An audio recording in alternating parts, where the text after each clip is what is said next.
Okay guys, today I'm going to show you how to apply pencil shading to parts of your Zentangle project. So for those of you at home, you guys can use either a Q-tip or just some Kleenex or toilet paper. All you need is a small piece. One or the other is going to do the job. So you pick which one you would like to use to help you blend. The thing with pencil shading is that we don't want to use our finger. Oftentimes I see a lot of students lay some pencil lead down and then take their finger and smudge it.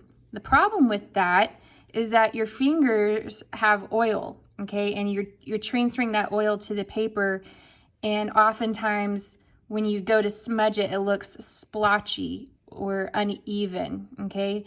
So if you want smooth pencil shading, and you don't have any, art tools at home, these are perfectly good to use for pencil shading and blending out. So I'm going to show you 3 spots.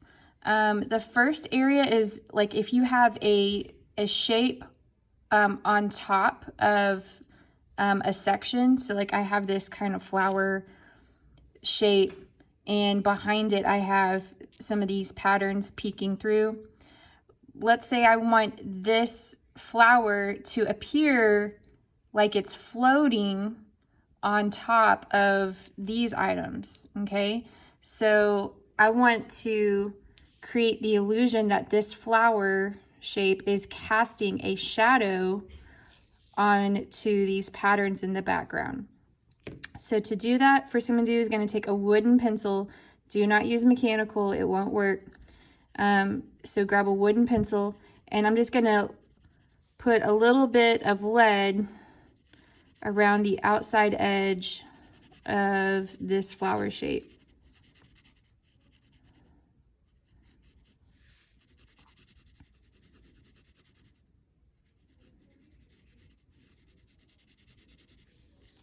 And this is our step 1.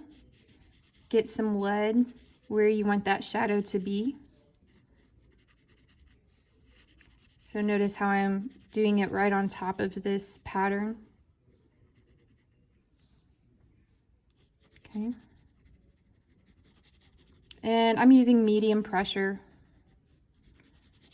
Remember, you can always start light and get darker. Now I'm going to use a Q-tip, and let's see how well that works. Let me zoom in a little bit more.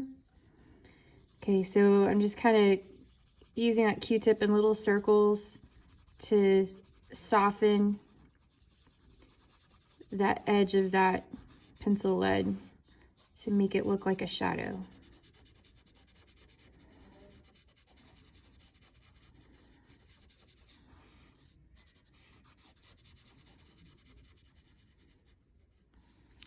Okay, so then I'm going to back off, and you can kind of look at that and be like, yeah, it looks like it's a shadow, okay?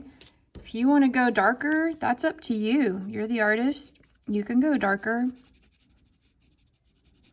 You can add another layer and repeat.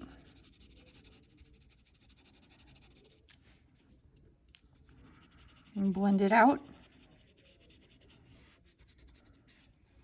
Okay, nice little shadow there. All right, let's say I want to add a shadow to my letters. Okay, so if you look at the eye, I've already done this. The eye is casting its shadow onto the K in the background. So I'll demonstrate that. I'm gonna have this F cast its shadow onto the letter I, which is behind it. Same technique. Light to medium pressure. Lay it down.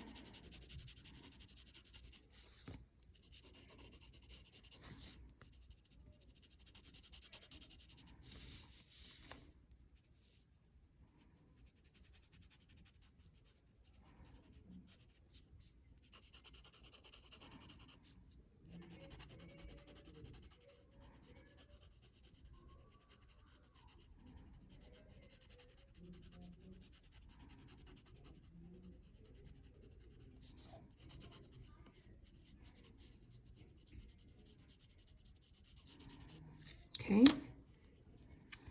back with my Q-tip, soften all that, blend it out.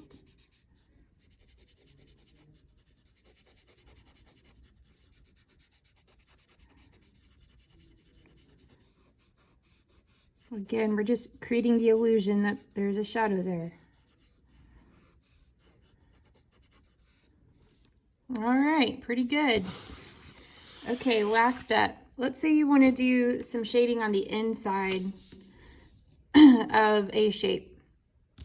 Okay, like I did some shading right here on that curl. Okay, now the belly of this fish, let's say I want it to have a shadow because it's the underside of the fish. So for this one, again, same technique, light to medium pressure. Get that lead on there.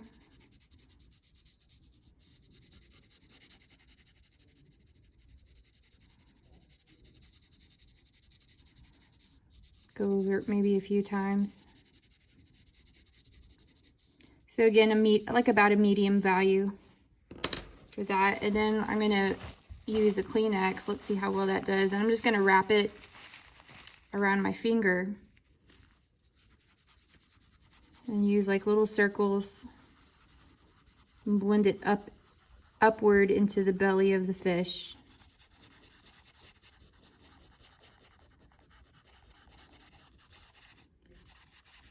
And try both. Try the Kleenex, try the Q-tip, see which one you like better. I like the Kleenex for like a big area. But if it's just like a little area, you know, just a tiny shadow, then I might use a Q-tip. Okay, so yeah, now that fish has a shadow. All right, guys, have fun with it. See you later.